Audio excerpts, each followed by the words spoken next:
We are here with part 2 of our delve into what makes Halloween Horror Nights the standout scare event it is. This is episode 477 of the unofficial Universal Orlando podcast.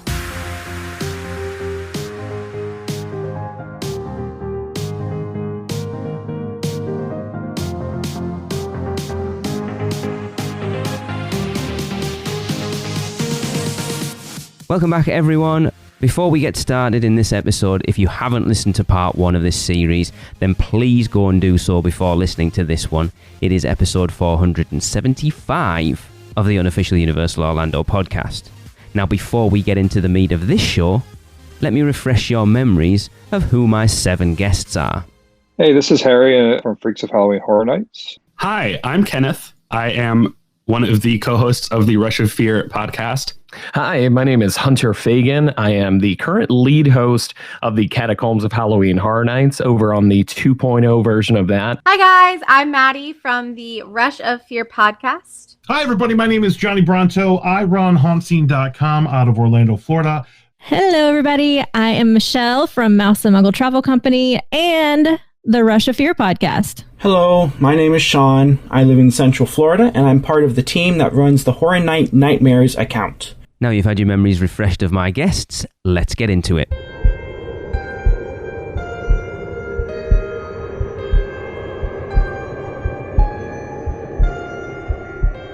So you heard on the first episode my guest's history with the event. It's now time to take a look at the event itself a little bit. Halloween Horror Nights in Orlando has grown in popularity since its humble beginning back in 1991 and has become the scare attraction to visit, winning the Golden Ticket Award 12 times for the best Halloween event in the world. So the next question I picked my guests' brains with was, as Halloween Horror Nights wins many awards as the best Halloween event, what is it about HHN that makes it stand out above every other haunt? That is a tough one. I would say for myself, it's just the way they put the whole thing together. Like, it's just they transform an entire park into something, and everything kind of correlates with whatever's going on that year, like the theming. And it just they just got me hooked. I don't know. I can't explain it. It's just something that it's like I have to do no matter what I'm doing. Is that every year I plan that. Like, everybody knows wherever I work, October is my thing, and I'm going to Horror Nights. They automatically know that. I think for a general population, I think it's the IPs. Like when somebody sees Stranger Things or something like that, and that's what's drawing the crowds. And that's what they have to continue to do to like pump the crowds in there. Like this year, I think is different only because last year with COVID and everything, and there really wasn't an event. So many people and so many nights have already been sold out. It's crazy. And I love to see that. Don't get me wrong. I like to see the sellouts because it's an event and the passion that I have. So I like to see that a lot of people are sharing the same passion that I have. I'll never not go to an event. It doesn't matter. I'll be like 75 in a walker or whatever, and I'll still be going. So, I mean, it doesn't matter. I'm going to make it there every year. So it's just whatever they do, like they put everything together right. Like they do it 100%, and they don't spare no expense to get things done to make it that event that you want to go to and come to. And, which is amazing and every year it's different, which is great. So, they really don't replay anything, and they just keep it rolling just like that. And because even if you think like Cary, Ohio, like who ever heard of Cary, Ohio before really Horror Nights? I didn't know anything about Cary, Ohio. And then they bring it to the HHN, and they blew it up so much that now everybody wants to go to Cary, Ohio and visit.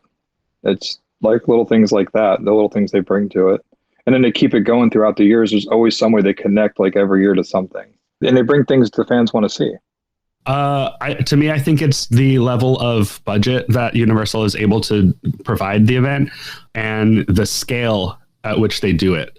It's definitely, I've been to some smaller haunts and they're really fun. It's really great to see how innovative and creative people can be on a limited budget. And I definitely appreciate all of that, but nothing ever feels as much like as monumentous as Halloween Horror Nights, just because it does take over an entire theme park. It takes over most of that park. There's a few dead zones sometimes where like there's not really anything Halloween Horror Nights related specifically happening, but it's just so big and they put so much into it and they don't phone it in. You know, it's always treated with the same level of care. And you have the IPs, which are a somewhat recent thing in terms of the history of Halloween Horror Nights, of how prominent the IPs are, but is a necessary thing of like how and why Universal keeps winning this, and being able to transport people into movies and TV shows that you've seen, and to do it so convincingly and so authentically. No one else is doing that. No one else in the world is putting you into classic and modern horror movies and shows in a way that feels so real and accurate. Like, this is actually Stranger Things. This is not some off-brand, dollar store version of Stranger Things. Like, oh yeah, instead of the alphabet, they put the numbers up on the thing and you can tell what they were going for. No, like this, we're really there. This is the real thing. And the IPs are there to get you in the door, right? If you've never been to Halloween Horror Nights, my sister, American Horror Story, got her in the door. A lot of people, Stranger Things got them in the door. That's what sells the tickets. And you go and you see it and you're like, wow, they nailed this. And then you're like, well, let's see what else they do. You go into an original and you're like, this is a very complete thing that they've done here. And I didn't know what this was before, but I just experienced a full story. And maybe I didn't understand beat for beat what was happening, but I definitely had a very complete experience of something that never existed before. And I don't know what it was. And I want to see what else they can do. Like that is kind of, I think, how it goes a lot of the time. And to me, it's the budget, the scale, the care, and the high profile partners that they are able to do, and then put all of those first three things back into that and give guests a really one of a kind, unique experience that is above what anyone else in the world is able to give you. I mean, it's for sure just the sense of detail and care that goes into the event. Universal, of course, has the space to do as many haunted houses as they do. They have the budget to do the streets in the way that they do. And then they also have the budget just to expand out these haunted houses. Like, I think I read recently, or at least not that long ago, that each haunted house has the budget of something like $1 million, which is pretty, crazy, but it shows in every single element. And it's, they recoup that over like the first 2 weekends, right? And like drinks and food purchases and merch and everything like that. And you know what? That might not be entire. I mean, maybe some of them are like $750 or whatever it might be. But, the fact that they just have the money to put into this thing, capitalized on top of just the long legacy of HHN and how people have gone for an extremely long time. And what's interesting is 30 years is, we're celebrating the 30th anniversary. It's kind of the 31st year of the event. I guess you could even say it's the 30th year of HHN in a way, right? When you counter in Fright Nights and everything like that. But I guess the key thing is, it's such a relatively brand new thing in the grand scope of theme parks. And what I mean by that is you can go on YouTube right now and you can find camcorder footage of something like HHN 4 and what those scare zones looked like, and a couple of like some footage of the haunted houses, and all the commercials are on YouTube. You can go watch them. And it's one of those things where its history has been so documented over time. And it's awesome to have an event that has the legacy that it does, but is always continuously evolving. And I feel like that's a huge thing that enough people recognize, but maybe is not discussed enough about, is that HHN has continued to stay relevant by just adapting to current media trends. There's always the conversation about IP integration to HHN. Oh, it's just the corporate tie-in, it's whatever it might be. But the very first house, even Dungeon of Terror, that is going back to a heavy focus on the Universal monsters and some of those characters in there. And even then, like before I love that Universal makes such a big stink. Like during HHN 24, they're like the first debut of Michael Myers. And it's like, y'all have been shoving Michael Myers into zones and houses unofficially for 12 to 13 years at that point. But I guess my point being is just they've seen, okay, people love haunted houses. They always love an IP integration. We've gone from the heavy original focus to the icon years with the next decade into the IP years. And they just continue to adapt and do new things that have managed to keep them to stay not only relevant, but exceeding beyond where I think any of the other haunts are. It might objectively not be the best haunt as far as like detail. It might not objectively be the best haunt as far as like scares. It might not objectively be the best haunt as far as such and such and such and such. But as far as a singular entity, I think everybody agrees there's nobody else doing it on this scale, unlike Halloween Horror Nights in Orlando.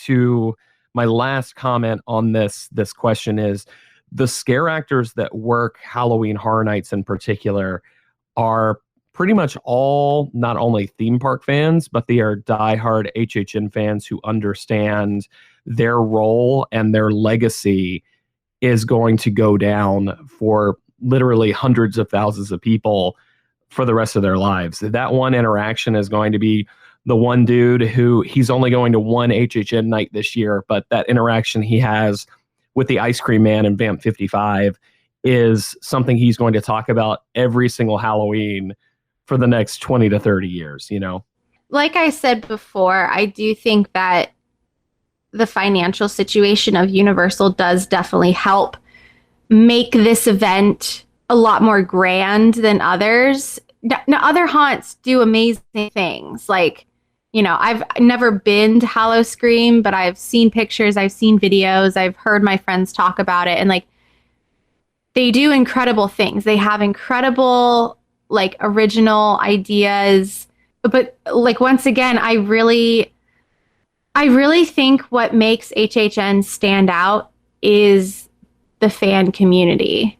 Like I haven't heard of any other haunt have the community around it that Halloween Horror Nights does, and more specifically Halloween Horror Nights Orlando. Like I maybe Orlando people are just like a little bit more crazy than other people. I'm not totally sure, but like I feel like anytime I wear like a Halloween Horror Nights shirt out, whether it's to like the grocery store or like to Universal itself as a guest for a day, like people will always comment on it. Like I was wearing my one of my friends found a HHN 15 shirt at the thrift store and gave it to me, and obviously I did not go to Halloween Horror Nights 15, but I'm like so happy to have this shirt. And I was in Publix not too long ago wearing it because I was like, I need to go for like a carton of milk and that is it. I do not care what I'm wearing. And I had a person come up to me like, oh, 15 was great. Did you go through that house? And I was like, oh my God, we're insane. Like, but like, I'm sure I could be anywhere in the world wearing a Halloween Horror Nights shirt, and at least one person is going to be like, oh, Halloween Horror Nights. I'm going to be like, I'm literally in like Iceland, but yeah, Halloween Horror Nights. Let's talk about it. So I really think that the community is what makes HHN stand out. Because like if there was no community and if people didn't enjoy going as much as they would, I'm sure we would not have the event that we have nowadays. Like I feel like every year they're trying, like creative is trying to better themselves and, make this year better than last year because of us. They're like, okay, so last year they really, really liked this. And in the past, they've also really, really liked this. Let's like put those two things together and create this totally awesome new thing because they really like all of this. And, we really like doing it. And we're trying to make each year better. And because of us, because like, there's Halloween Horror Nights Facebook groups and like there's Halloween Horror Nights podcasts and there's Halloween Horror Nights like meetup events and everything. I don't I don't see a Hallow Scream one. I don't see a Dark Horizons one.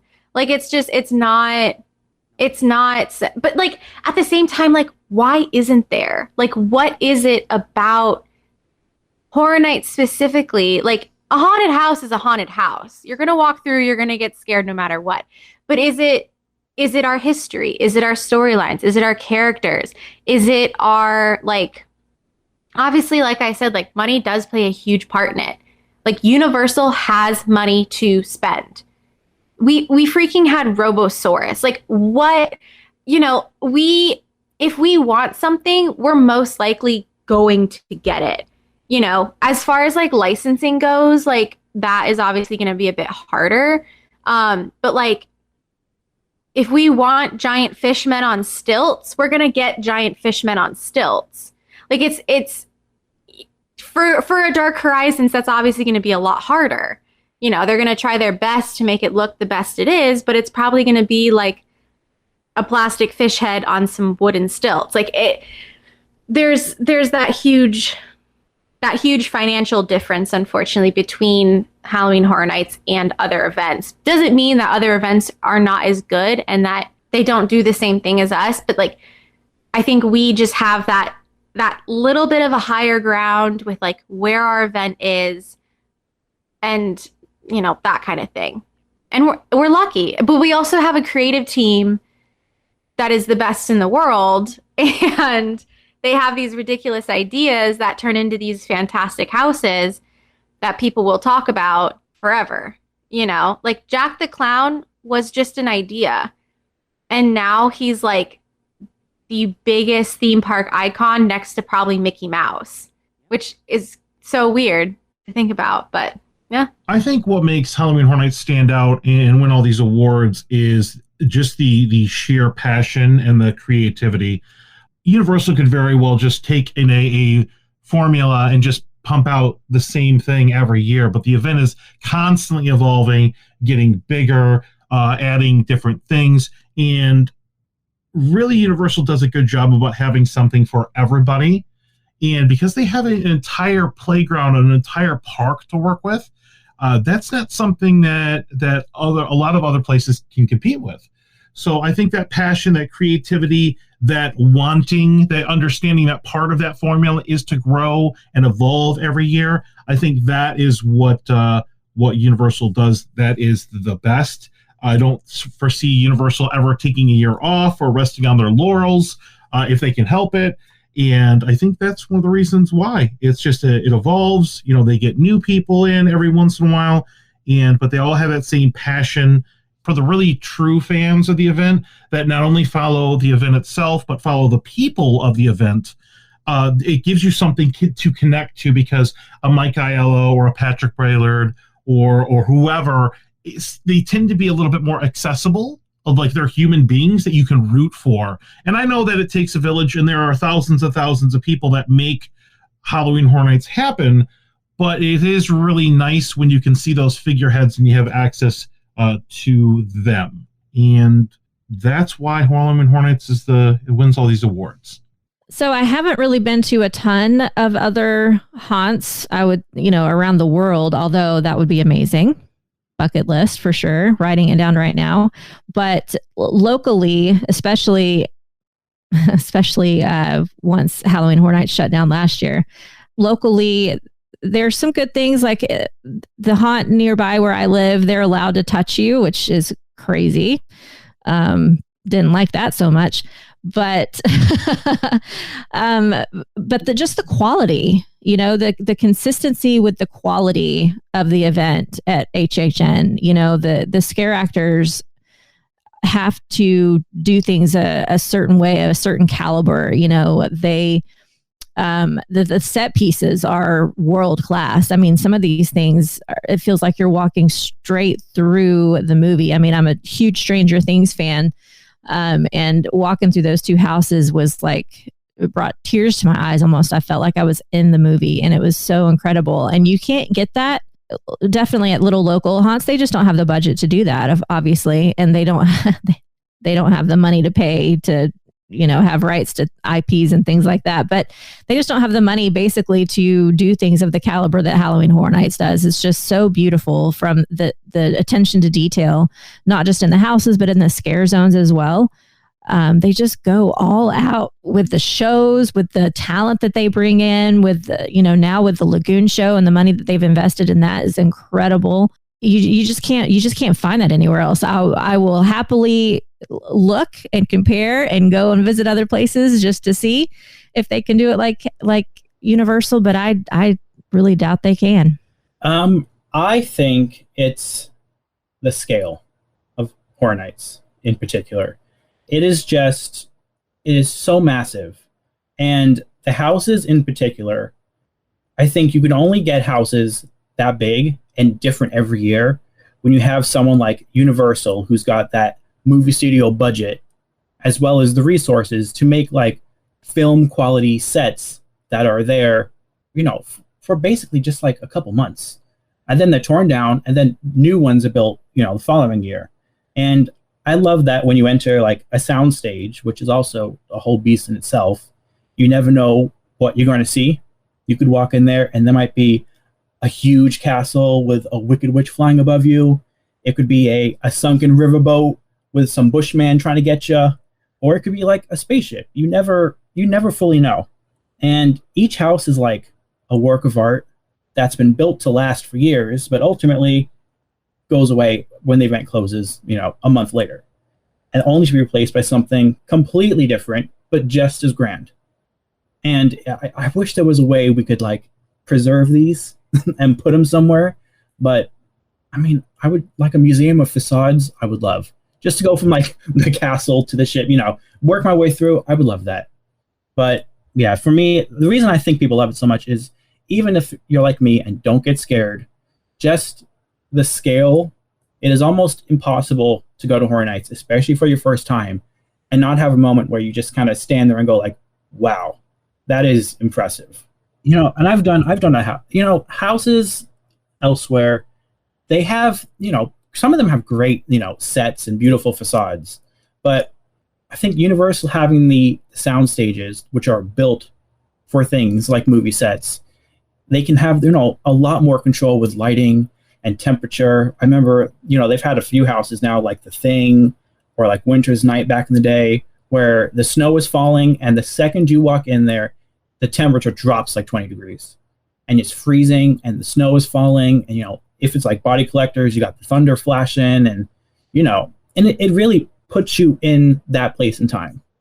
But it also goes to my, the thing where I said, the facades, like, who else is going to build like a 3-story Victorian, which is just an entrance to a tent in reality? Now, I agree with many of those comments. Having an entire theme park that was built with sound stages as part of it definitely helps Universal elevate Halloween Horror Nights to the standing that it is. And of course, budget and sway also makes an impact. Being able to do deals with studios to bring in some of the most iconic and new horror franchises helps make it something special. But I think a huge shout out needs to go to the creative team, because without them, you've got no event. They live and breathe Halloween Horror Nights, and it shows. But we also need to pay respect to the scare actors, the tour guides, the ops team, and every single team member that comes together to make Halloween Horror Nights special. The people serving food and beverage, to the custodians, to everybody behind the scenes, and even those people waving you through the houses. They're all doing their job, and they all add to making Halloween Horror Nights what it is. But also, the guests. The guests play a massive part of Halloween Horror Nights. The community, the Halloween Horror Nights community is huge and is such a welcoming group of people, and make the event the special thing that it is.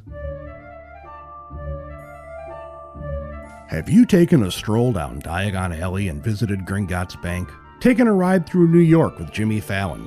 Visited the Truffalo Trees in Seuss Landing, or hung out with a real-life Transformer? No? Then what are you waiting for? At Universal Orlando Resort, there truly is an option for everyone. Or if you're leaning a little more towards pixie dust rather than wands and potions, Disney destinations around the globe await your arrival. No matter the adventure, our sponsors have you covered. Be sure to let the experts at Mouse Muggle Travel Company take care of all your travel needs, earning the distinction of being an earmarked agency specializing in Disney destinations, as well as becoming one of the first to be named a You Preferred agency with Universal Parks and Resorts Vacations. Mouse Muggle Travel Company will ensure you receive top-rated customer service. Just visit mouseandmuggle.com to fill out a no-obligation quote request, or send your request to info@mouseandmuggle.com. Their team can take care of you no matter where in the world you want to go. With a flick of their wand and a little bit of pixie dust, the process will be so seamless, some might even say it's simply magical.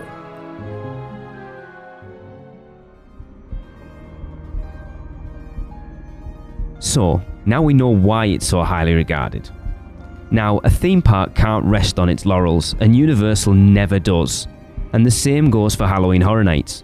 So the next question I ask my guests, as this is the 30th official year of the event, what do you think Universal Orlando need to do to improve the event, to consistently upgrade it, to keep it at the top of its game? That's tough. I mean, but personally, I don't think they really need to do anything. I think they're right on track with what they're doing. They just keep doing what they're doing, and people are coming, and we're getting new generations in here, which is amazing too, seeing all the kids and stuff like that. I know some people were talking about a kid-friendly event and stuff like that a couple of years ago, but it's not the case. It's, we're passing it on like this, again, I don't really think they have to do much of anything. Just keep staying up to date with the IPs that they bring and mix it in with the originals, so we can give the new generation the backstories of the icons, and everybody can follow along and just enjoy it like we have over the last 23 years. This fun fact, Mike, this is my middle son's first year ever going, and he just turned 16 last Monday. The first night he was like, whatever. The second night, and now like he's gone 4 times this year, and he loves it. He loves all of it. But he actually went. We were staying on property last Friday night, and he actually went over on his shuttle by himself and hung out there by himself for like 2 or 3 hours. So yeah, it's crazy. His favorite house is icons. He loves icons, and believe it or not, so that's what we want. We want to be able to pass that passion on to our children. And when one of them takes an acceptance to it and just wants to latch on to it, I mean, I was happy. I was like a proud dad. I have 3 boys, and he's like the only one that actually enjoys going. So yeah. I mean, the tribute store is a thing of its own. I mean, like last year was so awesome with the Beetlejuice room and everything else. And then the food inside the tribute store is a whole nother thing. And then just even the merchandise, like the merchandise has become so like amazing that you want to buy it all. I mean, it's just beyond anything. And they've expanded it so much than just like a house shirt and a couple of the t-shirts. Now there's a shirt for everything, like the scare zones. And now they come with the little vinyl figures and the mystery pins. And it's fun seeing everybody trying to collect everything. I think one obviously is to just keep the quality up. I think that's number one. To keep the event at the same level of quality or better year after year. You can't just start kind of cutting corners and doing things cheaper or easier than you used to, because people will notice that. On top of that, I think trying to innovate ways to deliver scares, places to put characters. I think the repository in 2016 was a really interesting experiment that I would really be interested in seeing them try something like that again. It was a little bit confusing. Like, I didn't really understand what the marketing on that was not great. Everyone kept calling it the VR house, and that does not at all describe what it was. It was like a 3-act interactive experience, the second act of which did use VR as the main delivery system. But I would say that was probably the least interesting part of the entire experience. And having done it now one time, if they were to bring something like that back and they were able to improve on the VR element of it, but also do a better job of preparing people for the non-VR aspects of it, which are the main sections, I would say. There's like a beginning part where it was kind of like an escape room with live actors interacting with you in each room. So that because you were on a strict timer, and you had to do X thing in this room in 2 minutes. And I don't think we completed any of our tasks, but the actor was in there to be like, all right, if they run out of time, just let them through to the next room. And we have like a story beat for you to do that in case they don't make it. And if they do make it, then you have another script to follow, you know? But it was very stressful, very cool. They could touch you and grab you. You signed a thing. I got grabbed by my shirt and like pulled across the room. It was very, very cool. And I think that experiences like that, more intimate, more extreme, and I mean, it's obviously this year wouldn't be the year to do it with COVID, but a more intimate, interactive experience like that, that gives you a more intense experience than what the haunted house can give you, because they're just trying to push people through. You know, we got to get all these people through this house. And that might, you know, that means that not everyone will get the best experience walking through here, but we just got to get everybody through. And then the repository was the opposite of that, where it's like, there's 4 people walking through this thing together, and these 4 people get the entire experience, and every group gets the entire experience. And it was really unique and interesting. And I walked out of it saying, I don't know if I loved that, but I like what they were trying to do. And I would like them to continue trying to master this. And they haven't. But I think things like that, on top of keeping the rest of the event increasing in quality, increasing in the amount of, I don't know, but the amount, the level of experience that they have been giving, just keep that. The bar has been going up for 30 years, you know? So if that bar keeps going up and they start trying to innovate in other types of experiences that you can have, I think that they'll stay on top. And the tribute store is another part of that. You know, the tribute store is something that I think was just started as like it would be cool if we had a store that's kind of like a museum to celebrate the 25th anniversary of the event. We'll make like a museum that's also a store. And now it's not really a tribute to the event anymore. Now the tribute store is an attraction that is part of the event. And it's just an attraction at Universal Studios Florida. It's not even just Halloween Horror Nights. It's holidays, it's Jurassic World, it's Mardi Gras.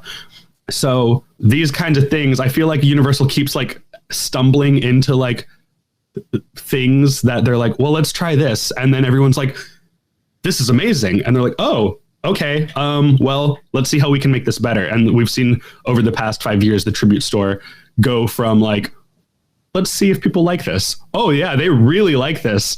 Okay, eventually this will just be a destination unto itself. And the food, I think, is kind of like that too, where like this year, Mardi Gras was more of a food festival out of necessity, just because there couldn't be a parade. There couldn't be concerts. So they said, okay, well then let's focus on the food.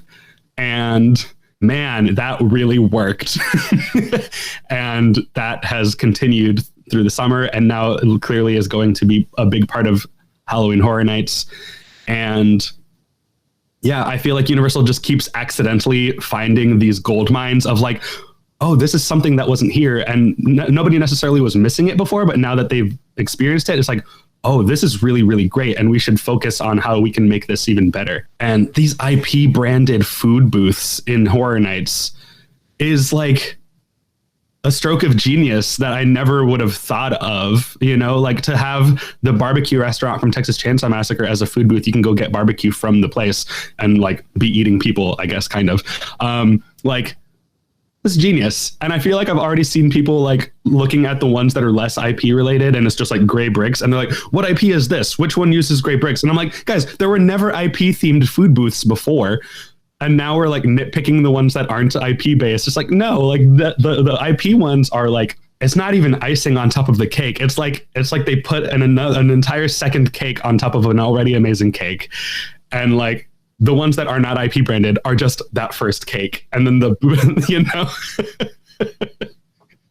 it's great. And it gives, you know, Universal's executive chefs and their menu designers even more opportunity to like be creative and come up with something.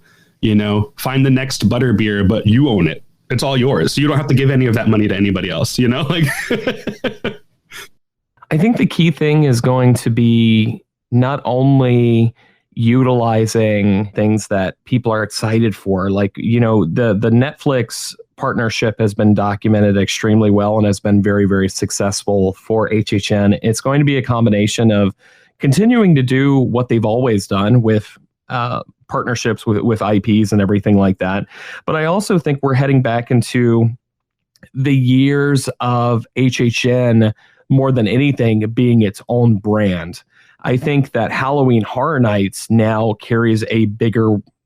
Halloween Horror Nights by itself carries a bigger name than Netflix at Halloween Horror Nights, if that makes sense. I think it's going to be an element of continuing to embrace the originals, which have shown great success. I mean, everybody this year, 3 houses are alternating this year after opening weekend between those top 3 spots, and that is Case Files, that is Icons, and that is Wicked Growth. Those are the houses we're pretty consistently seeing at the top of people's lists, and those are all original houses. Icons is an in-house developed brand which has the recognizability of IPs for certain people. And it's going to be, I think, more than anything, continue to have representation of major things that people are excited for, but focusing back on HHN as a whole, you don't need to build it up to become more popular anymore.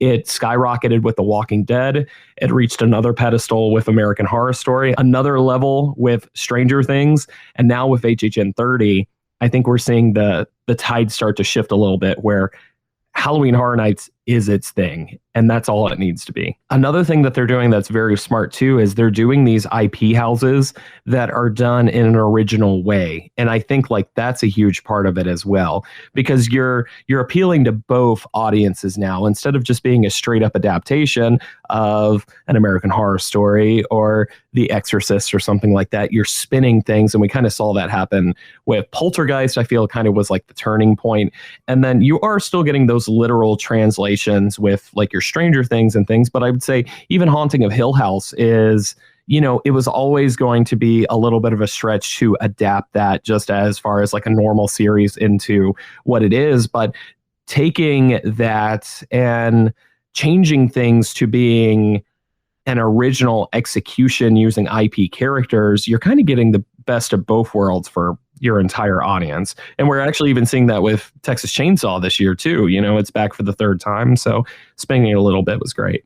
I mean, as far as improving, like, obviously what we've been doing now for 30 years is definitely working.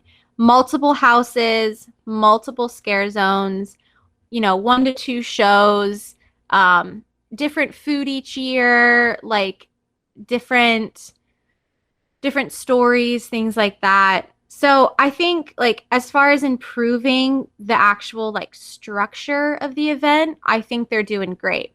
10 houses is a lot. It's enough to keep people there from open to close. I don't even know where they would put like any more houses. We don't have any more sound stations. I think what they're doing is great. Like, I think I'm not a video game person, but from what I've heard, there's a lot of horror video games that I think could definitely be great in the event. So getting some other types of like IPs in there, not just movies and TV shows, even though, we're always going to have horror movies and TV shows. Like I just started watching Fear Street yesterday. Great. First of all, I think it'd be a fantastic addition to the Horror Nights lineup.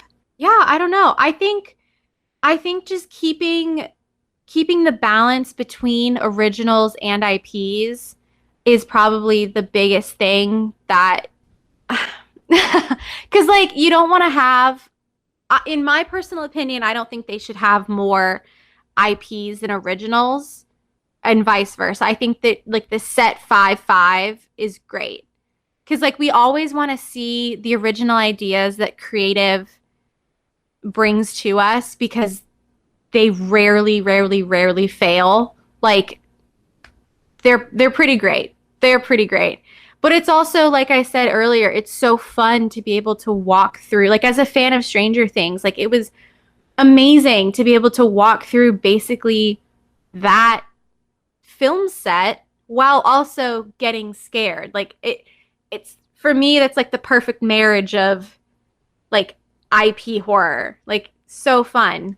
I think it's good to have some IPs, but I personally don't think there should ever be like, I mean, I know that there has been, but like, I think if it gets to the point where it's like 10 houses, 2 originals, 8 IPs, that's when I would be like, okay, let's get back to creating our own like original horror content, because that's the stuff. When I listen to other people talk about Halloween Horror Nights, like, I feel as though it's always the original houses that come up more than the IPs, which like the IPs are fantastic. Like American Horror Story was great, but like I think that to keep the fans like happy and not, I mean like fan service, but at the same time, like, I don't know. I don't think there should ever be more, like way more IPs than there are. Because like Disney's doing it right now too. Like they're changing these rides. Like, don't get me wrong, I love Guardians of the Galaxy, but like, why did we have to get rid of Ellen? That was such a fun original ride. So I just think keeping that balance and always with the originals, like always trying to make them as unique as possible would definitely be how they keep Horror Nights at the top. Although I don't think it's going anywhere anytime soon. I think like Mythos, it's going to be that #1 theme park restaurant for, 25 years. How long have I been alive? I feel like Mythos has been #1 theme park restaurant since I was born. I think that Universal needs to keep and they do an amazing job of this already. They just need to keep doing it. Is not only keep their finger on the pulse of what is popular in pop culture. What is the next American Horror Story? What is the next Stranger Things? And those IPs are what you put on a billboard that brings people to the event, which allows the event to grow. But Universal also does a really good job about keeping their finger on the pulse of the fans of the event, of the non-IPs and the originals. And every once in a while, they'll bring back a Jack or a shout out to an icon or something like that, or have like a retro house or some sort of a throwback to some previous house or scare zone or anything like that. And Universal does a really good job about keeping track of what's popular now, what's going to be popular tomorrow, and also what people love, what the fans love. And a lot of events don't do well with that. Like they know what we like, whether we know it or not, they know what we like. And as much as people complain about, like, oh, we're bringing Jack back or whatever, I think Universal understands that not everybody's seen Jack. Not everybody has seen the icons. Not everybody's been there for that. And for up and coming fans of the event that haven't gone a ton of years, that have only heard stories about the icons or the settings or the previous houses, every once in a while, if you throw them a bone, maybe you didn't get a chance to see Jack at 25, but you're gonna see him throughout the event this year. I miss the glory days of the icons, Tara Quintus and Storyteller and Usher and that kind of thing. And well, not Usher, but some of the other icons. But Universal's given me enough over the years to kind of feel like I was there in a way. I wasn't there at the specific year, but I did get a little bit of exposure to, the caretaker or the director or something like that. And for me, 25 was a big year because that was my anniversary where I finally got to see everything that I had missed, with the Icon Scare Zone and everything. So I'm not one of those people that complain when they announce that they're bringing back older stuff. Because that's part of the DNA of the event, the history of it. And people need to, whether or not that's something like you're super duper into, I'm happy that the newer fans get some sort of exposure to this. When you've been going to the event for years and years and years, that is like, that gives you that kind of throwback feeling. You're like, I was there and I saw Dead End, or I was there and I saw this house or that house or whatever. And I love these little mishmash kind of like shout out anniversary type houses because, it just makes you feel all glowy inside about being a part of the event for so long. And only fans that have been going for years and years really kind of get that. and new fans get exposed to that type of thing. I really think I think Universal does a good job about that balancing act of attracting new fans and maintaining their old fans as well. And they have a whole stable of this stuff. Eventually they might do another Interstellar Terror or something like that. They've got this whole backlog of things that in the future at Halloween Hornets 35, they can do another mashup of Interstellar Terror and Body Collectors, or Interstellar Terror and Saws and Steam. So having this huge backlog of stuff always gives Universal a lot of flexibility to have these tributes and have these shout outs to older houses. And they're geniuses in the way they implement them, And when they do a mashup house, it's usually greater than the sum of its parts. So I'm looking forward to that. I even if it's every 5 years, eventually I'll be in like a walker or somebody pushing me around a wheelchair. Halloween Horror Nights 40, 45, 50. 50 is obviously going to be huge. They're going to have 20 houses, but they're going to have all these ridiculous mashups. And it's going to be a really good time. You heard it here first. Mashup of Interstellar Terror and Saws and Steam. I guess it's my dream house. I don't know. That's what came to mind first. This is a tough one for me because it's hard for me to believe that they can do better. Like every year that I go, I'm like, oh my God, that was awesome. This is going to be the best year ever. And then I go the next year, I'm like, oh my God, this was the best year ever. So it's still hard for me to believe that there is anything that they can do to improve because it's just so perfect as it is. But if I had to nitpick, I would say something that I really hope that Universal keeps in mind is that the experience is very dependent upon park capacity. In years past, there have been nights that I've gone where it was just way too crowded and almost unenjoyable because of those crowds. So I hope that they don't I hope they don't become super greedy and make it so that the crowds are so high that it's just not an enjoyable experience anymore. So I hope they keep that in mind. And as far as just keeping the caliber going, I think that they need to, for sure, keep amazing creative talent on their team. I know they had to get rid, that's a terrible way to put it, but I know that they had to let go a lot of very talented people over the pandemic. And I think some of them have been brought back in, but regardless, they need to make sure that they keep incredible talent on a Universal creative team, because without them, there would be no event. Without their incredible creativity and brains, it wouldn't be the same. So that needs to be a major investment for them, is to keep the brightest and the best talent on their team. And then also be on the lookout for IPs that they can bring in. Personally, my favorites are usually the original houses and zones. So IPs are secondary for me, but it's still a big draw, and it's still one of the best experiences for me in the houses is when I am walking through an IP and I do notice that it is very much like walking through the movie set. That is very impressive to me. So I think they need to also continue to hunt down those popular IPs and grab them before anybody else can. So again, they're killing it already. No pun intended, but they gotta keep it going. They can't rest on their laurels at all. Keep that talent in there and keep all of us crazy Uber HHN fans wanting more.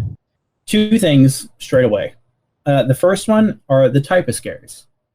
I think Universal loves to do the whole boo hole, the boo hole where you jump out, you scare somebody, and you go back in. And then that's kind of it. Occasionally they'll throw in a bungee scare or, something creative. But usually it's pretty formulaic throughout the house, which is fine. It works. You don't have to mess with it too much.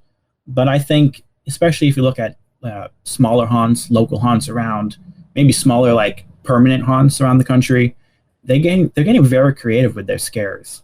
And I don't know if it's because Universal is just, the event is so popular, a lot of those scares they just can't do because logistics, maybe it's too long to reset the scare.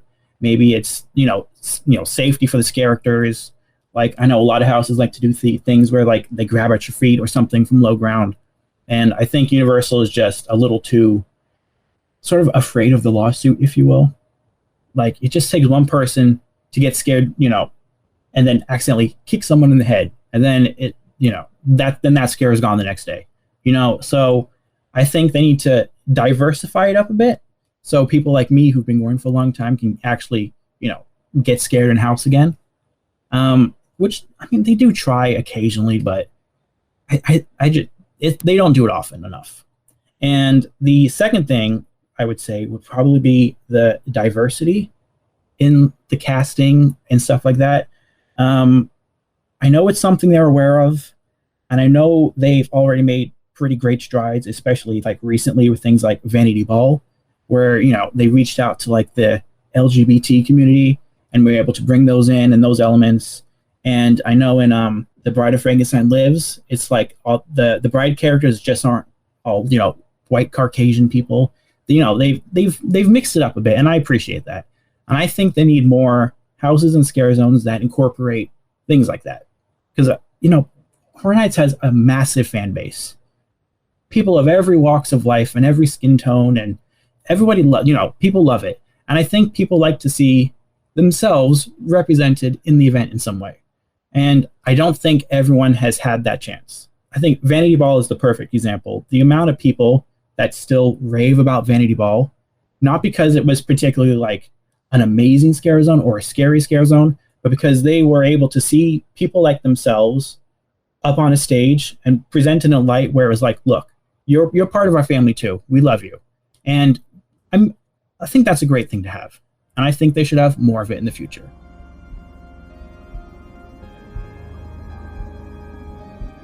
So it seems from my guess that Universal don't need to do an awful lot to keep it at the top of its game. They've been doing it incrementally since the event began, adding little bits here and there. The food and drink at the event is a massive upgrade. The tribute store, there's so much that's been added to the event that make it even more than it was. The Lagoon show's become such a staple, even though it's only been at Horror Nights for 2 years. That Lagoon show, Marathon of Mayhem, has become something people expect.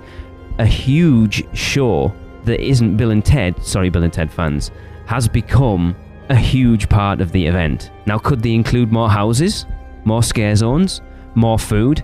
Maybe, but would that improve the event, or would it stretch it a little too thin? Could they do another 2-park event? They could, but will they? Probably not, but honestly, I'd love to see it again.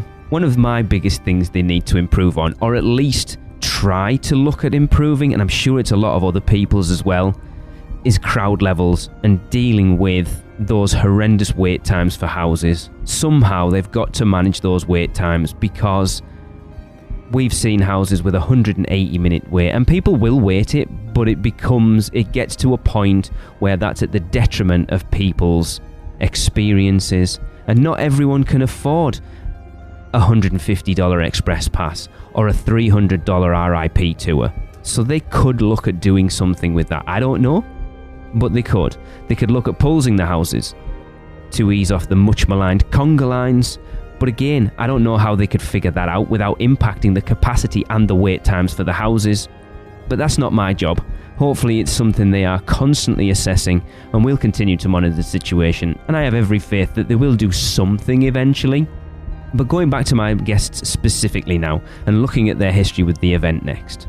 Now, having had 30 years of this event means that there have been over 200 haunted houses at Halloween Horror Nights to have walked through, and over 90 scare zones to have experienced during Halloween Horror Nights, which is crazy to think of. So the next question I ask my guests is, what was the best house you've had the opportunity to walk through? What is the best scare zone you've had the opportunity to experience? And for those years you didn't go, what is the one house you never got to experience that you wish you had? These are actually pretty easy for me. So the house is definitely Psychoscary, Home for the Holidays.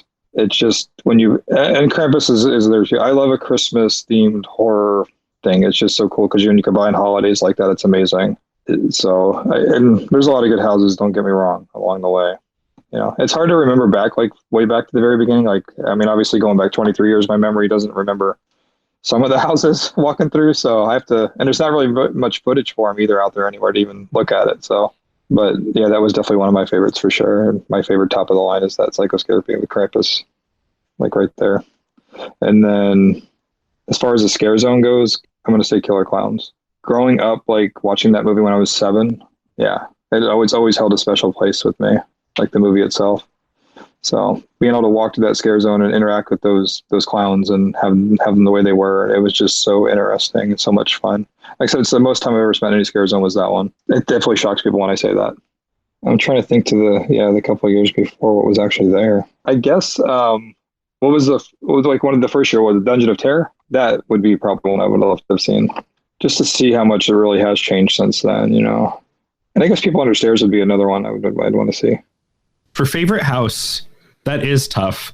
And I can remember like throughout the years, like, oh, this one was my favorite until I saw this one. And now there's so many that it's hard to choose. And also because I personally like to form a distinction between the thing that I think is the best and the thing that is my favorite. So I kind of am averaging those two different things. So I'm going to name multiple houses right now on my way to naming my number one favorite. Okay. So my first favorite house ever was Nightmare on Elm Street Dreamwalkers in 2007. That was the house I think that made me fall in love with the event overall. It was my 3rd year going, but those first 2 years I was very hesitant and scared. And I was intrigued and impressed, but I wasn't in love yet. 2007 made me fall in love, and it was Nightmare on Elm Street that did it, because I knew the movies and I walked through the house and I was just blown away by how they were able to capture that and how they were able to translate it into an experience that like I had, you know. And then for a long time, that was the favorite. And now in the last few years, in 28 and 29 specifically, I think Poltergeist, objectively speaking, from a design standpoint, is the best haunted house I've ever walked through. It's not necessarily my favorite, because there are other houses that have checked my personal boxes of things that live in my heart. But I think from a design, objectively speaking, Poltergeist was a perfect haunted house. Then on the other side, there's a haunted house that I think is not perfect, but man, was it fun. And man, did it do everything I ever could have wanted in a haunted house and more. It was like walking through my own brain as a haunted house, and that was Slaughter Cinema. I walked through there and I was like, how did they know? How did they know what I would love exactly? It felt like they made it just for me, and that was incredible. And then in 29, they did a house that I think is the most evenly in between. I think a perfectly designed house with perfect scare setups and scare payoffs, if you timed it right, which more often than not I did, and even if you didn't time it right, you would still get to see it. And it burrowed its way into my heart as like, wow, this is also personally for me very much in line with things that I love, and that was Graveyard Games. I think Graveyard Games may be my favorite haunted house I've ever walked through. Just the setups and the scares were so unique and creepy and effective. The way each room would kind of like build up to a big moment, and each room would build to a bigger moment than the last. Like the escalation of scares and moments in that house leading up all the way to that last one, which was so simple. That final scare in that house of there's that statue of the main, you know, I don't remember the character's name, but that main like ghost that's terrorizing these kids. And you're looking up at her face, and like in the drapes of her dress down at her legs is a hole, and a hand comes out of it. It's the simplest thing in the world, but it knocked me down. And I said, that was all because of how this all built up. And now the last pin to fall is just hand shooting out with a sound effect. That house, I will never get over how much I loved that house. And then Scare Zone. I forgot we had to talk about Scare Zones. Also, I have to say, having worked the event, I feel personally out of fairness and objectivity, I have to exclude anything that I worked on or was in. So Insidious may have been my favorite house ever, but I don't know because I never got to see it objectively without knowing everything and everyone in it, you know. Vamp 55 I was in, and that Scare Zone I think I would have really loved that scare zone if I had seen it as a guest, but I think it's unfair of me to say that would be my favorite because I had a part in creating it and making it what ended up being a lot of people's favorite things. So I don't think I can say that. And Invasion, I feel I can more fairly say Invasion could have been one of my favorites because I did not perform in that zone. I really just got to watch it as an admirer every night, all night, watching what these characters were doing and just enjoying every second of it, and not having to be actively doing it myself. So Invasion, I think, actually is up there for me. I might also be biased just because I did spend every single night, every minute of every night in that scare zone that year. But when I think about which scare zones really do it for me, I love a scare zone with like a really big chaotic energy that you look at it from afar before you get there and you just see it and say, what is happening over there? That looks chaotic. Chaotic energy is really what makes the scare zone work for me. And I think one of the one that comes to mind immediately when I think of that is 25 Psychoscarapy Unleashed, I think is what it was. The New York scare zone in 25 with all the trick-or-treaters and the Shady Brook inmates that got out.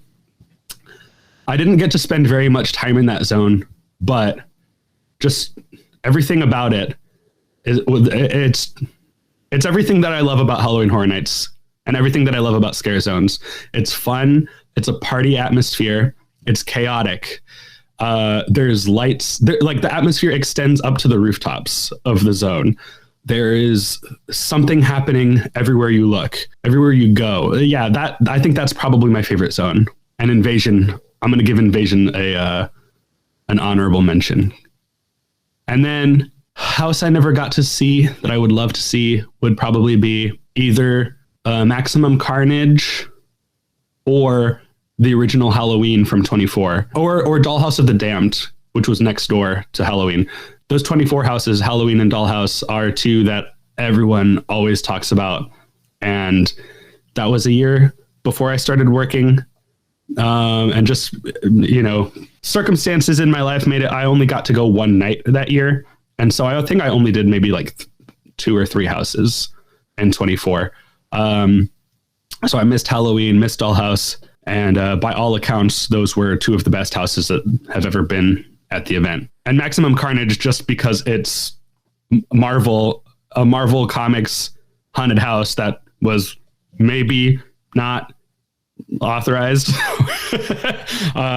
It's just cool that happened. And, nothing like that can ever happen again. And I would have liked to have been able to see it. So, my favorite house of all time might be experiencing some shifts this season, but I need a whole more season to go through to figure it out. And I'll kind of talk about my favorite scare zone in a minute, and that should explain what's going on. But I'm not gonna give any details yet because I don't want to put my foot in my mouth later on this season in case it completely falls apart. Because I do judge these things on how they are the entire event run. They've got to be great the whole way through. But my favorite house of all time is Ghost Town: The Curse of Lightning Gulch. And that house just, man, it really was something entirely unique. Whenever they do something that's a little bit beyond spooky haunted house or zombies or anything like that, you have my attention. But setting it in a Western town with the ghosts of, this ghost town, and then doing it in the way that you did between the sets, the weather elements, and the story, I think was something really quite clever and special. I love that every ghost, you can find their dead body lying right next to them. And there's fun things to look out and see throughout that haunted house. But the major thing I think about when I go to Ghost Town is the town center. You've got the thunder crackling overhead. You've got the rain pouring down on you. And then there's a ghost literally lighting a cannon, at the end of the hallway that's shooting at you. So, and not only that, but you have some of the most iconic triggers of HHN in that house between, I said back off, and that's my gold. And all of those, they've gone down in HHN history. And that's one of the, 26 being Frequent Fear Pass first year for me.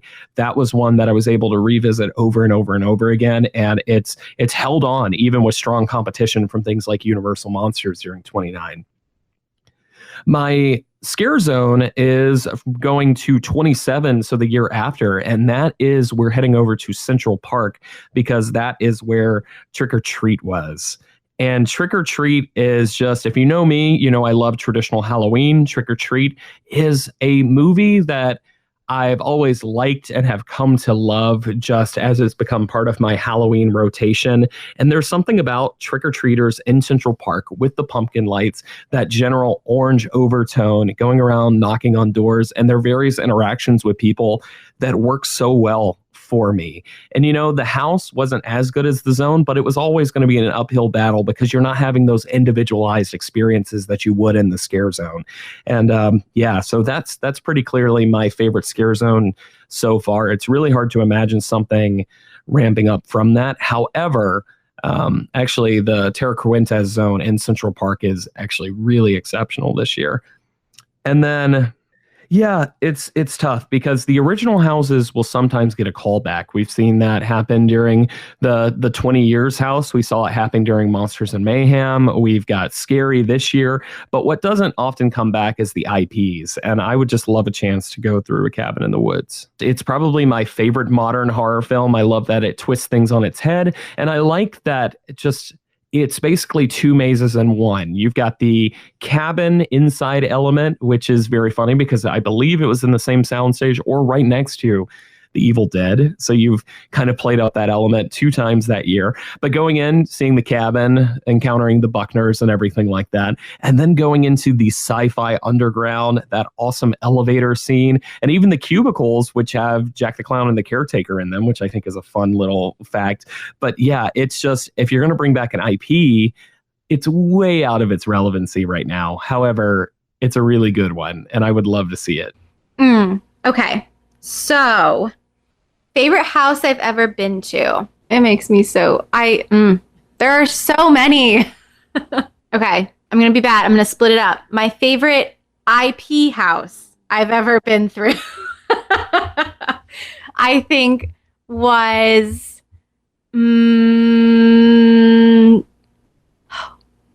Trick or Treat. Yes. And then my favorite original house I've ever been through, Slaughter Cinema. Hands down. Hands down. I want a feature film of every single movie that was in that house. Especially kids. They were hilarious. Favorite scare zone? See, I have a bias with the scare zones, though, because I worked a few of my favorites. So, was it my favorite because I worked it and had a really good time? Or was it my favorite because it was actually a really great concept and they did a great job executing it? I don't know. I really don't know. Okay. All right. Okay. I think it came from behind, right? A lot of people didn't really know what it was about. A lot of people had questions. They were like, this is silly. But after being in it for a night and being able to watch everyone do their thing, Vanity Ball, I think, is my favorite scare zone of my 3 to 4 years going. I do think that's going to change this year, I hope, but I did really enjoy it. I think a runner-up, though, also not everyone's favorite because they liked 55 better, but I didn't get to experience 55, so I don't know. But I did really like Vamp 85. I thought it was fun. And obviously Anarcade. I can't pick. It's like asking me to pick my favorite movie.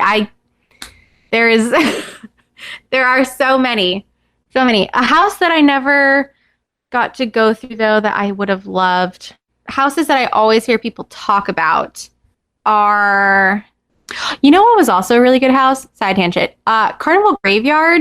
Dead Waters was also a really good one. The Curse of Lightning Gulch. Oh, everyone always talks about it. And I'm like, I wish. And there's that one line that Tim Tracker always says, where's my gold? I wish I could have experienced that house on my own, but unfortunately it did not happen. Maybe one day. Favorite house of all time was Nightingales at Halloween Horror Nights 21. That the World War I trenches house.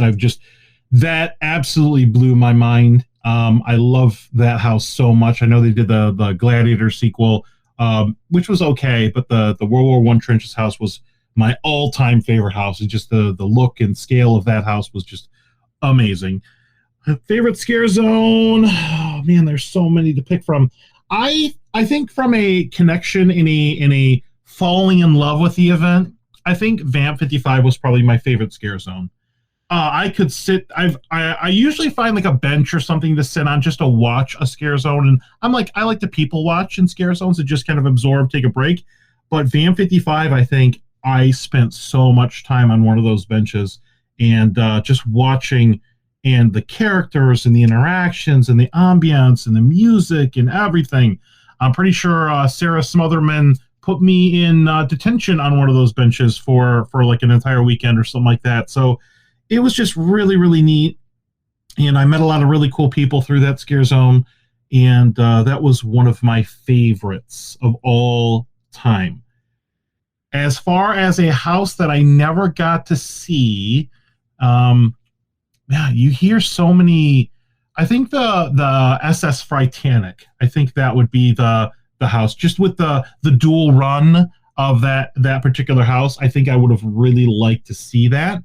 But every time I collect the maps, and I've got all the maps 1 through 30, and every once in a while, I'll put a pair of rubber gloves on and I'll break out the really old ones, and I'll look through and I'll be like, wow, if I could have been there to see this house or that house or whatever, or even I wish I could have seen some of the houses that I only got to go through like once. I still have amazing, and I know I mentioned it earlier with Interstellar Terror, but man, I really wish I could walk through that house again because it made such an impression on me. But yeah, I think those are going to be my favorite, my scare zone, and the house that never was for me.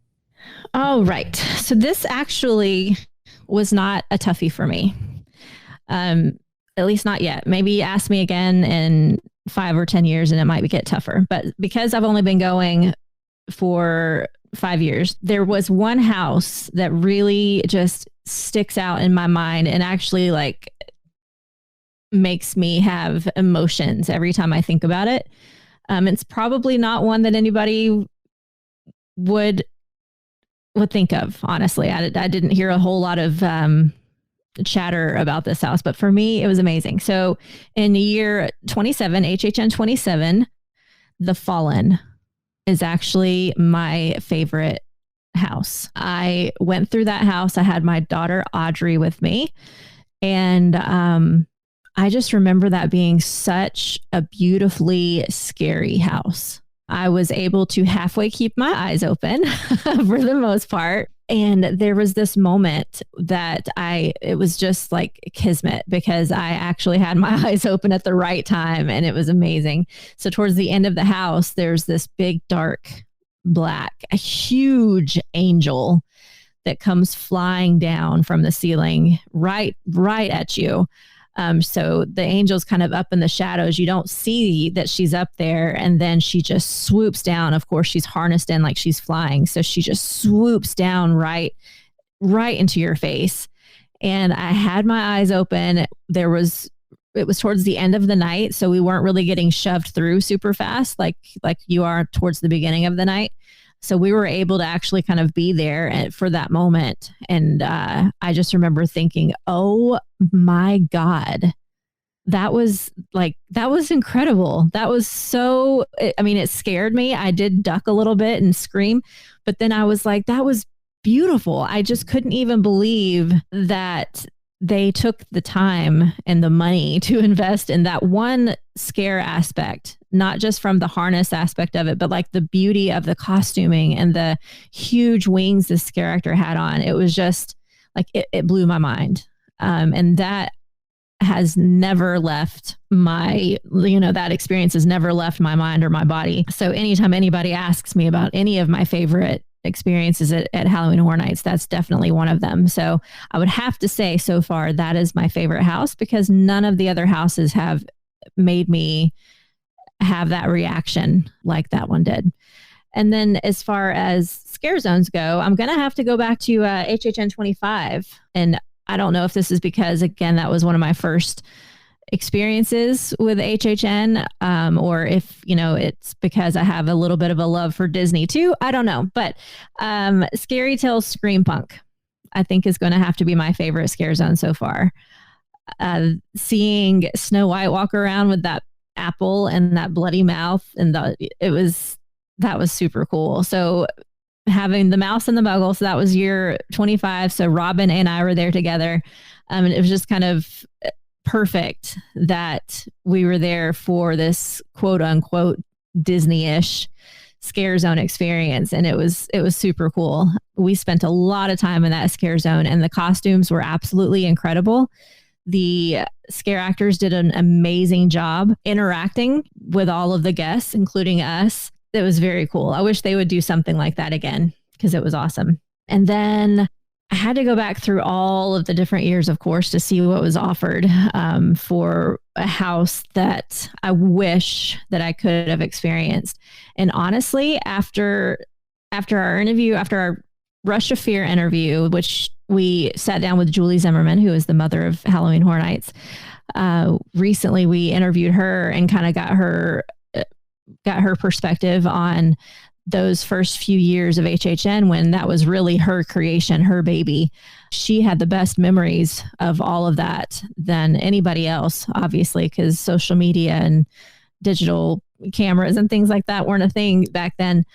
So hearing her talk about Dungeon of Terror just like ignited me. I was like, oh my God, I so wish I could have been there for that, especially that first year, because they didn't have all of the restrictions that we have now, governmental restrictions and company restrictions as far as safety codes and things like that. It was really just like a free-for-all for them back then.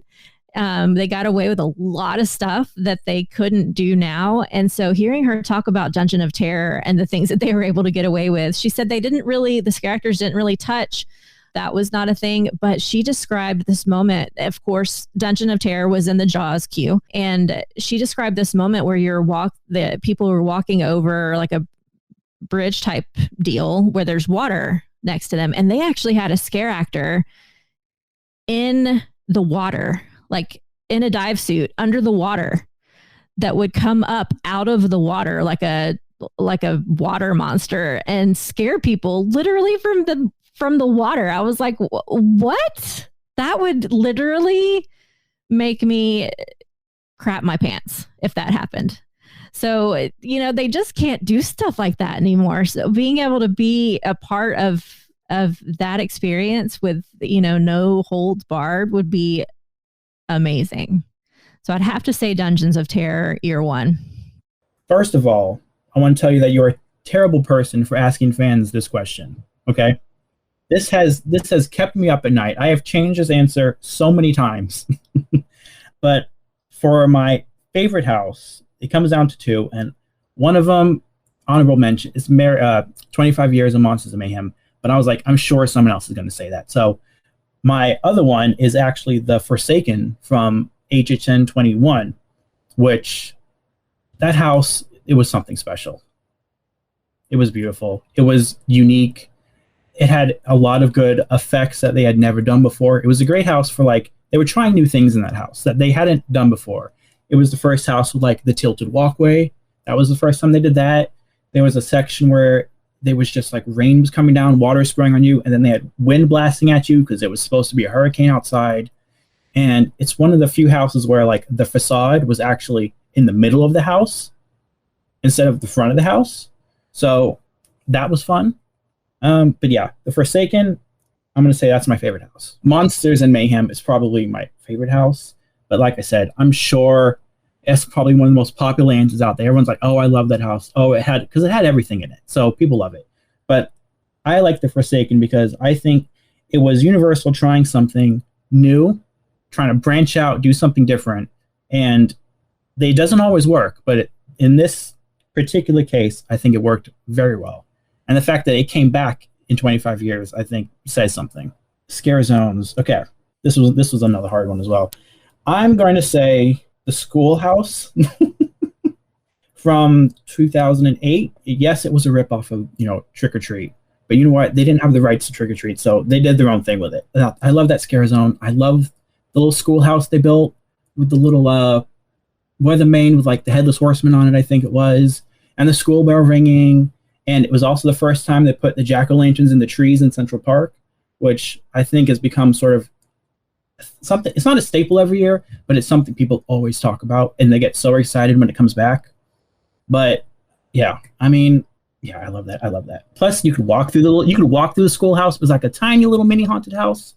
There was usually like, only 2 characters in there, but you could still get scared. And then my favorite thing about the scare zone, apart from the pumpkins and the trees, was the cast changes, because they had a school bus that was just parked in the street, and all the kids would line up and they'd go onto the school bus and the lights would turn off, and then they'd switch out the cast and the new ones would come onto the school bus, and then there'd be like silence, and then you'd hear like knocking noises. They'd all be knocking on the windows, and you'd be like, what the heck is that? And then the lights would come on the bus and they'd all be in the windows looking at you, and then they would come out, line up, like they're going to school, and the schoolmaster would be like, he would give his little speech and be like, go, kill, and then they'd scatter and scare everybody. And I love that. And this year, there's actually like a little nod to it in one of the windows. They put like a picture of like the schoolhouse, and it says like, welcome to Carrie in Autumn or something like that. But yeah, and when I said it was a ripoff of Trick or Treat, I don't mean some of the costumes looked like they were from Trick or Treat, but if you look at the actual like Scare Zone logo on the website, it's the kids from Trick or Treat, just with like a color filter on. It's like they saw the movie and were like, "Ooh, what a good aesthetic! Let's do that," which I'm fine with. I'm gonna say, I'm sure you know what I'm talking about. There was a Travel Channel special from, I think it was from 2002, and it had the caretaker, and he was like walking through the event. I think it was called Art of the Scare, and it's on. I think you can find it on YouTube still. I, as a kid who went in 2001 and then was too scared to go until 2005, I loved that Travel Channel. I actually owned it on DVD behind me. And in that, I remember watching it being like, they have like a walkthrough of the Scream House. I think it was the first Scream House because it was 2002. I wish I could do that house. Like the original caretaker's house. Like, I know, with today's mindset, it's probably one of like, it's probably like a smaller house, right? I understand that. But having grown up watching that special almost on a yearly basis, I really wish I can go back and see that year in particular, but that house in particular, because I did the follow-up in, was it 2006? It was like Resurrection, I think it was called, Scream House Resurrection. So I did that. So I kind of got a taste of it. But yeah, I kind of wish he's the one icon I never really truly got to experience. So I kind of wish I can go back and have a little bit of that.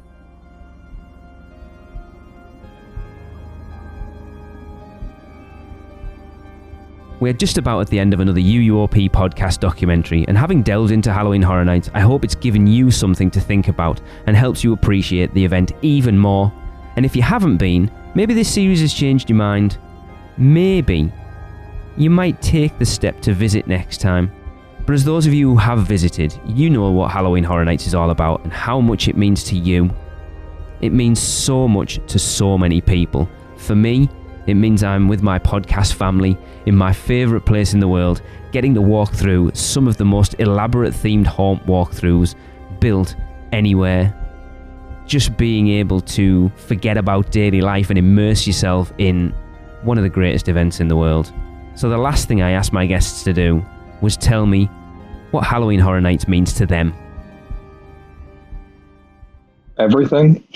I mean, last year, like when it didn't happen, the full event, with everything going on in the world and all the different things, and everybody just like being in panic mode, and everybody, it was devastating because not seeing all the people that we normally see and hang out with. And that's why I've always said it means more than just like going to an event or a Halloween thing. It's just being able to see my friends, my family, and people that I don't see but once a year sometimes. And I guess it means family and just everything. And it means Halloween to me. I know like when Halloween Horror Night starts, that's when Halloween starts. That's when the season actually begins.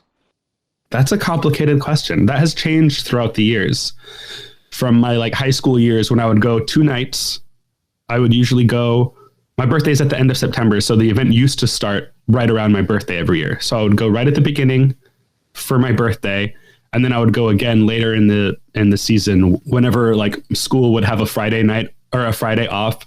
So I would go on the Thursday just because the tickets were cheaper. So it used to be just fun. It used to be a place where like I would just go with, a handful of my friends. We would have a great time. We would get scared. And I would get to see a bunch of really cool stuff in these sets and stuff.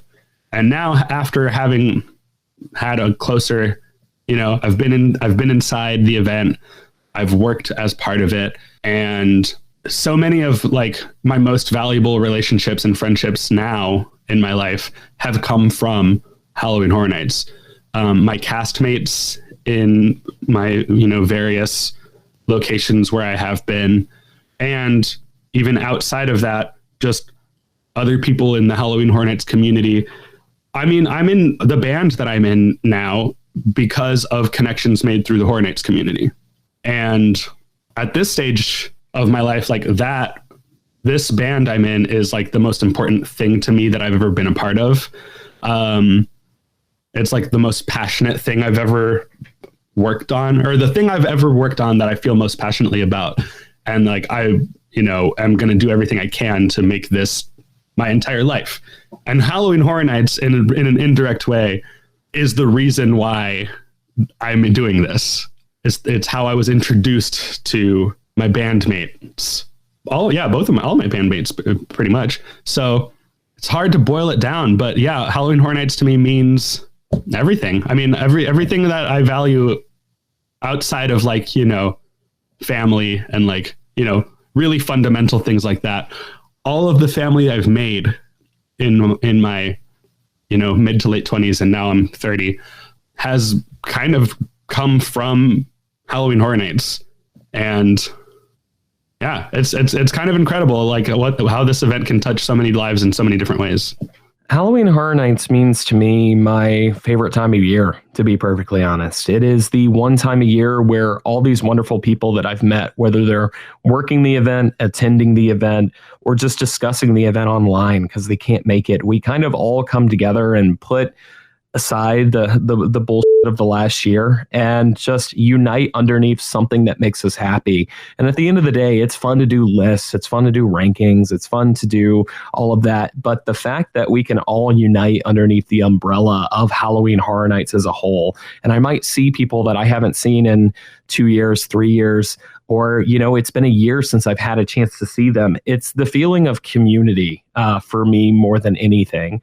And then pulling that together along with getting an opportunity to walk through some incredible haunted houses that are limited time only, that's a huge piece of it. Well, for me, it's like, I think for me, there's like different parts of it. So like on the guest / fan side, it's a sense of community and like a little family and just a bunch of people who enjoy the same thing that, love to go to an event together and not just enjoy the event as a normal person would who just goes to go, but like, we'll walk around and be like, oh, like this set piece means this, or, hey, did you see the lighting in that one room of that one house? Or, oh, a scare actor down that way said this crazy thing to me. Let's go back around and see what else they say. Like, it's people who enjoy doing that. And, we don't think it's,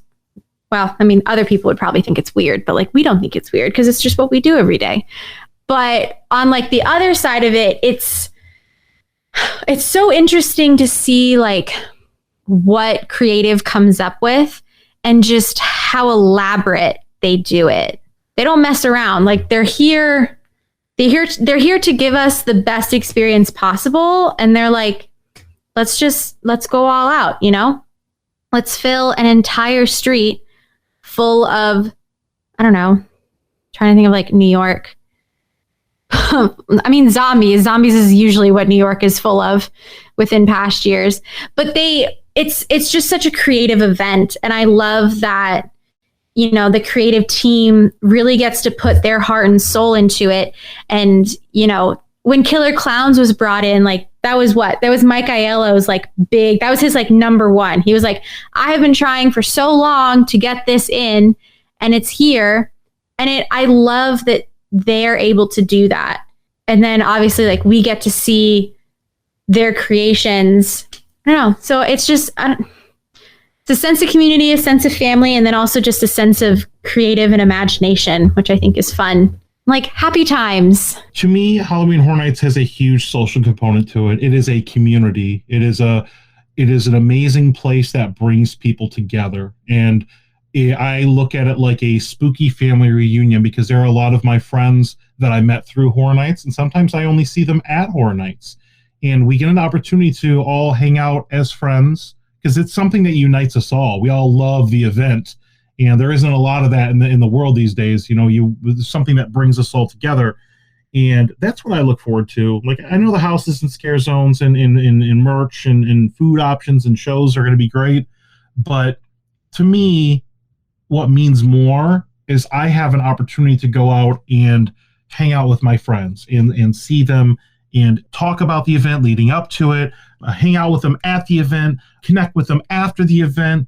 And that's really what Halloween Horror Nights means to me. Is it's just a place where I can be part of a very positive community, at least the people that we hang out with, and that's my favorite part. Other than the event itself, it's the positivity and the inclusiveness of the community.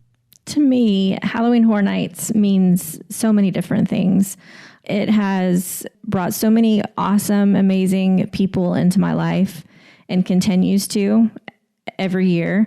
It has brought my family together, because this has become one of the things that my oldest daughter, who is actually my stepdaughter, and I look forward to every year. And it's been an amazing bonding experience for us through times that weren't so great in her teenage years. And now my youngest daughter is going and loving it.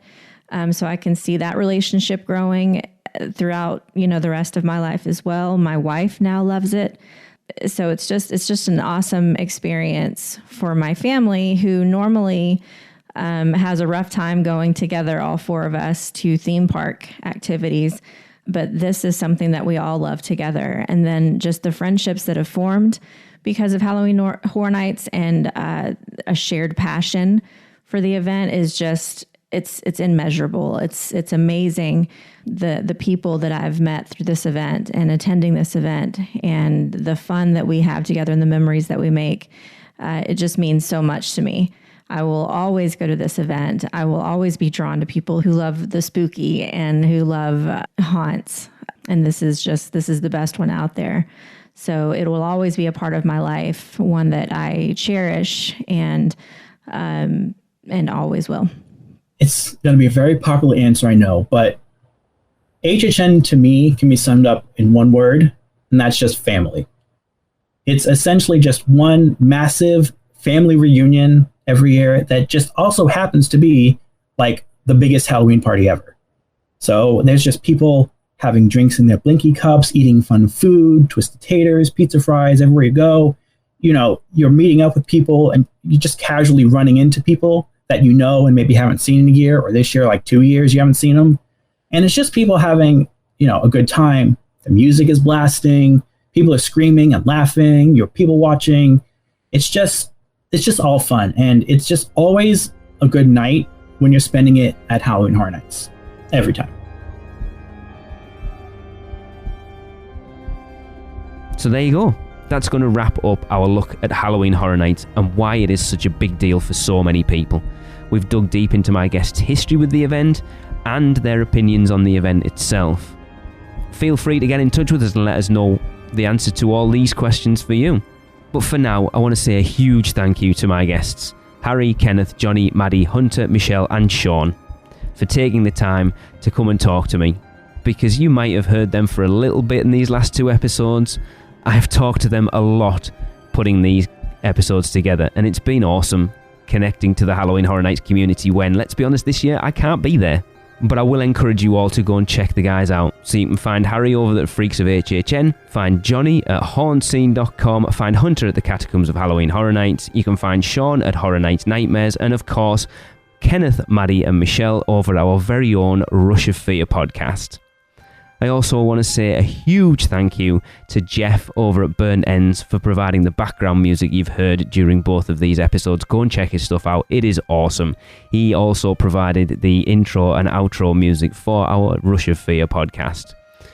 But for now, I'm going to wrap this show up, as I did the last one, with a quote from Marathon of Mayhem and Rush of Fear by letting you know that this podcast has come to an end. Now get out.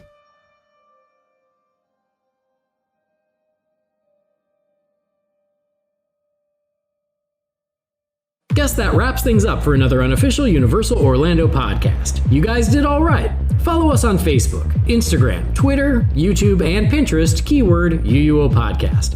Listen and subscribe to us on Apple Podcasts, Spotify, Google Podcasts, Stitcher, or anywhere podcasts are found. You can find our blog at uuopodcast.com. Send us your spews, which Lou gets your poo recordings, questions, or comments to podcast@uuopodcast.com.